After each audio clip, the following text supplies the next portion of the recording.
안녕하세요. 반갑습니다. 진짜 반갑습니다. 요즘에 그 언론에서 이 문제를 다루는 태도가 바뀌었습니다. 어떻게 바뀌었냐? 크게 한 두 가지인 것 같습니다. 하나는 이제 끝내자. 나올 만큼 다 나왔다. 더 나올 것 없다. 그리고 또 한 가지는 이런 겁니다. 국정원 해킹 좀 해도 되지 않을까? 정보기관인데 그거를 못하게 하고 있지 않냐. 이제 하게 해야 되지 않을까? 법이 없다면 법을 만들면 되지 않을까. 이런 식의 얘기가 있습니다. 굉장히 유감스럽습니다. 일단 첫째, 저희는 이제 시작입니다. 여러분, 이게 벌써 끝낸다는 게 말이 됩니까? 저희는 이제 모였습니다. 자, 국정원 직원 일동에 맞서서 국민 일동 오늘 처음 모였어요. 그죠? 우리 오늘로 끝입니까? 아닙니다. 우린 앞으로도 계속 모일 거고 이제 시작입니다. 사실 그동안 굉장히 혼란했습니다. 그렇지 않아요? 이 스마트폰, 이 작은 스마트폰에는 저의 모든 것이 담겨 있습니다. 근데 이거를 누군가 봤을지도 몰라요. 그 생각만으로도 국민들이 너무 놀란 채로 지금 한 달이 흘렀습니다. 그런데 이제 끝났고 더 이상 밝혀질 게 없다고 생각합니다. 절대 그렇지 않다고 생각합니다. 진상은 반드시 규명되어야 한다고 생각합니다. 또 다른 한 가지, 해킹. 국정원에게 해킹하도록 입법이 이루어지고 휴대전화 감청하고 SNS 감청하도록 입법이 이루어지고, 자, 어쩌면 이 사태의 끝을 생각하는 사람들은 그런 걸 염두에 두고 있는지도 모릅니다. 제가 생각하는 가장 끔찍한 결말입니다. 사실 저는 정보인권 활동가입니다. 저는 한 1998년에 만들어졌거든요. 진보넷이. 그 다음에 한 15년, 17년 이 정도를 정보인권 활동을 해왔는데, 제가 최근에 그동안 활동했던 모든 그 횟수보다 한 10배쯤 갑자기 바빠졌어요. 그래서 왜 그렇게 정보인권 분야에서 논란이 많은가 생각을 했더니 사실 이 스마트폰의 도입 때문에 그런 것 같습니다. 자, 우리가 지난해 생각을 해봅시다. 아마 여기 계신 분 중에 이 자리에 지난해 겨울 그리고 올 봄에 제가 뵀던 분들 있는 것 같습니다. 자, 지난해에는 카카오톡 압수수색 논란이 한창 있었어요. 그죠? 세월호 집회 참여자들 카카오톡에서 무슨 논의를 했는지가 궁금한 사람들이 있었습니다. 또 세월호 참사 당일 대통령이 7시간 동안 뭐 했는지에 대해서 밝혀지지 않으니까 국민들이 거기에 대해서 여러 가지 이야기를 나누기 시작했습니다. 그것에 대해서 이제 실시간으로 모니터링 하겠다고 대통령이 국무회의에서 발표를 한 게 9월 16일입니다. 지난해 9월 16일이에요. 그리고 나서 이틀 뒤에 검찰이 유관기관 대책회의를 가집니다. 그러면서 대통령에 대한 모독을 가만히 놔둘 수 없다면서 이제 카카오톡 대표도 거기 들어있었죠. 이제 모니터링 하겠다고 발표를 합니다. 그 다음에 기억하실 겁니다. 일제히 사이버 망명이 일어났어요. 그거는 어떤 거였냐면 이렇게 원래 뭐랄까요, 그 정부를 원래 싫어하던 사람들 뿐만이 아니었어요. 굉장히 많은 시민들, 노동자들 내 카카오톡을 들여다보는 게 싫다고 그 의사를 표현한 방식 중에 하나가 사이버 망명이었다고 생각해요. 물론 이제 많은 분들이 돌아왔어요. 왜냐하면 카카오톡에 내 친구가 있으니까. 그게 소셜 네트워킹이니까. 그게 다시 돌아왔지만 우린 기억하고 있어요. 내 카카오톡을 들여다보는 거 싫어. 그렇게 하기 싫어. 가만히 내버려 두지 않겠어.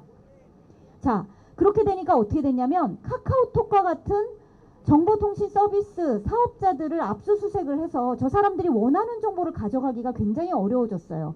왜냐하면 일단 그렇게 국민들이 사이버 망명을 하니까 카카오톡이나 이런 사업자들이 너무 놀라서 정책을 바꿨거든요. 5에서 7일 정도 보관하던 거 2, 3일로 줄이고, 그 다음에 통신 제한 조치 허가서라 그러죠. 카카오톡 영장, 감청 영장 가지고 오면 감청해줬어요. 그런데 그것을 이제 안 하겠다라고 카카오톡 대표가 선언합니다. 뭐 소비자들 힘에는 어떻게 당할 수가 없는 거죠. 그러니까 어떻게 바뀌었습니까? 자, 올해 초에 세월호 집회 나가셨던 분들, 휴대전화 뺏긴 분들 굉장히 많습니다. 올해 초부터 세월호 집회 나간 분들 작년에는 카카오톡 압수수색이었다 그런다면 이제는 휴대전화 포렌식으로 넘어왔어요. 그래서 이 휴대전화를 경찰이 영장을 가지고 때로는 영장 없이 뺏어가서 여기 지워진 정보 포렌식으로 들여다본다고 또 막 그랬습니다. 법이 못 따라가고 있어요. 저희 생각에는. 시민과 노동자들의 소중한 통신 비밀을 제대로 지켜주지 못하고 있습니다. 그래서 제가 이제 같이 활동했던 사이버 사찰 긴급 행동에서는 사이버 사찰 금지법이라 그래서 국회에서 법을 개정안을 내놨었거든요. 그게 올해 6월 일이에요. 그래서 사이버 사찰 하지 마라 라고 하면서 통신비밀보호법 개정안을 이제 막 내놨는데 이게 웬일입니까? 7월 들어서 드러난 진실을 보니 우리가 그동안 상상했던 그 이상의 일들이 벌어지고 있었어요. 그냥 카카오톡 좀 압수수색하고 집회 당일 연행된 사람들만 이렇게 휴대전화 뒤져보는 수준이 아니었던 거예요. 아예 몰래 피싱 문자 낚시죠. 그리고 매일 관심 있을 법한 거 떡볶이, 맛집, 금천구 벚꽃 축제 이렇게 미끼를 보내서 사람들이 그거를 클릭하면 클릭하는 순간 감염이 되는 거죠.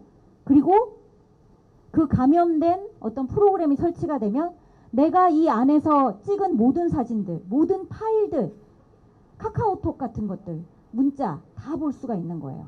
우리가 생각했던 것보다 이 나라의 정보 권력들은 훨씬 탐내는 게 많습니다. 그리고 나서 이제 얘기를 하는 겁니다. 아, 국정원이 필요해서 했는데 이제 알고 보니까 한국에서 불법이었어? 그럼 법을 고쳐야지. 국정원을 위해서. 그래서 6월 이미 지난해에 1월에 서상기 의원이라고 있습니다. 새누리당의 정보위원장이에요.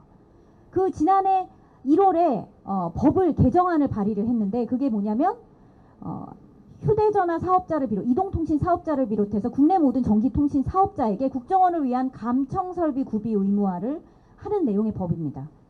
국정원을 위해서라고 뚜렷하게 얘기했어요. 이 양반이 여러 차례 언론에 나와서 얘기를 했습니다. 왜? 국정원이 휴대전화 감청을 못하고 있다니 너무 답답하다고 합니다. 근데 그 얘기를 하던 시점이 언제였는지 우리가 기억을 해야 돼요. 그 얘기를 하던 시점이 언제였냐면 국회에서 국정원 개혁 투기가 열리고 있을 때였어요.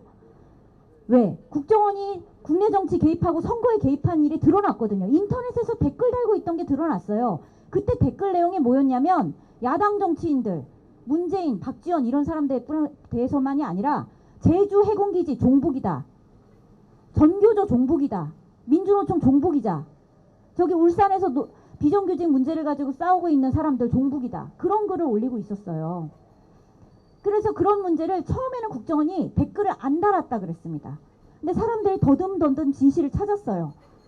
댓글을 다른 게 사실로 밝혀지니까 두 번째는 뭐라고 해명했냐면 대북 관련 활동이었다 그랬어요. 자, 지금 듣고 있는 변명이랑 굉장히 비슷하죠. 그래서 실제 내용을 밝히니까 대북이 아니라 정치인들에 대해서 막 쓰고 막 제주 해군기지에 대해서 썼는데 라고 하니까 그 다음에 한 얘기가 뭐냐면 그 직원의 개인의 일탈 행위였다 이렇게 얘기를 했습니다. 근데 결국에 어떻게 됐어요? 결국 법원에서 지금까지 인정된 사실만 보더라도 선거에 개입한 게 사실이고 국내 정치 개입한 게 사실입니다. 그 문제를 가지고 국회에서 국정원을 개혁하자 그래서 투기가 열렸는데 아주 형편없이 끝났죠. 자, 정보통신망을 이용해서 정치 개입하면 안 된다. 그 조항 정도를 남기고 국정원 개혁 투기가 끝났습니다. 저는 아까 국정원 해체, 국정원 개혁 어떤 이름도 좋습니다. 어쨌든 지금의 국정원은 가만히 둬서는 안 됩니다. 뜯어 고쳐야 돼요. 아니 우리가 언제까지 우리 스마트폰을 벌벌 떨면서 써야 되고 인터넷에 올려져 있는 어떤 글들을 보면 이거 국정원이 썼지 이렇게 의심하면서 살아야 됩니까? 이번 사태 또 이렇게 끝나야 될까요? 벌써 사이버 테러 방지를 위해서 국정원의 권한을 강화하는 법 만들자. 원격으로 온라인으로 수색할 수 있도록 하자. 원격으로 압수수색할 수 있도록 하자. 해킹 수사하게 하자. 이런 얘기들 막 나옵니다. 자, 이거를 막을 수 있는 건 우리 힘밖에 없어요. 여기 계신 분들, 저는 한 분 한 분이 너무 소중한 분들이라고 생각합니다. 국정원 직원 한 사람 한 사람에게 대응하는 한 사람 한 사람의 국민들이라고 생각을 해요. 국정원 직원 일동으로 입장을 발표했으니 이제 국민 일동의 힘으로 이제부터 우리가 맞을지 모르는 가장 끔찍한 결말을 우리 힘으로 막아야 된다고 생각을 합니다. 일단은 지금 저희가 계획하고 있는 건 고발부터 이제 시작을 했어요. 1차 고발은 엄청 서둘렀습니다. 월요일 날